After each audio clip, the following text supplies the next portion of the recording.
Bonjour Catherine Boulet. Bonjour. Les banques ont une image déplorable auprès des Français. Ce sont les conclusions d'une étude menée par le cabinet Promise Consulting. Distante, chère, sans conseiller fixe, voilà ce que les Français détestent dans leur banque.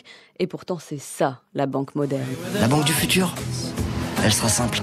Tout se fera à distance et sans frais. On pourra ouvrir son compte dans un taxi, d'où on veut. Plus aucun document, une capture suffira. On signera son contrat à la voix. Lu et approuvé, Nicolas Dupuis. Et cette banque en ligne, Boursorama, fait partie des bons derniers de la classe. Selon l'étude, 38% des personnes interrogées jugent qu'elle est loin de leur idéal de service. Mais ce n'est pas le propre des banques en ligne. Les banques classiques, elles aussi, sont très mal notées. Crédit Mutuel, Société Générale ont des notes négatives. Quant à la BNP, elle est loin, au fond, à côté du radiateur. Écoutez, Philippe Jourdan, il est le fondateur du cabinet de conseil qui a réalisé l'étude.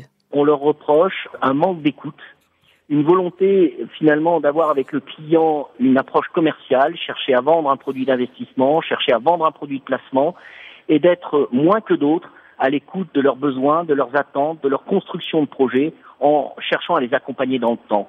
C'est un reproche qui est souvent fait par le client, qu'il soit particulier, profession libérale ou petites et moyennes entreprises.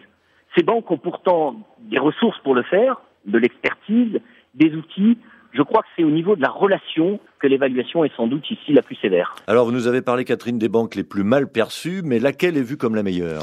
La seule qui s'en sort, mais quand même en dessous de la moyenne, la moins pire en quelque sorte, c'est le Crédit Agricole. Banque mutualiste avec un réseau, avec un maillage de proximité, c'est ce qui est apprécié. Mais globalement, ce qui a frappé chez Promise Consulting lors de la réalisation de cette étude, c'est que sur 15 secteurs d'activité très variés testés cette année avec la même grille d'évaluation, les banques arrivent bonnes dernières, même après les assurances, c'est dire. Ah oui, et paradoxalement, elles n'ont pas l'intention d'améliorer la situation.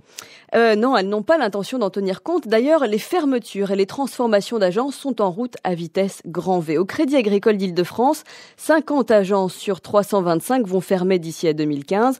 L'objectif étant de les regrouper. À la Société Générale, ce sont quelques dizaines d'agences vouées à disparaître. Là encore, la direction en veut moins, mais avec plus d'experts disponibles aux heures où les clients ne travaillent pas. Enfin, à la BNP, de sources syndicales, une 50aine d'agences sont fermées en 2013. Il faut s'attendre au même nombre de fermetures en 2014. Donc vous voyez, qu'on le veuille ou non, la banque du futur, c'est bien la banque mobile, sur tablette ou sur smartphone, comme celle de Nicolas Dupuis, le jeune homme de la publicité tout à l'heure.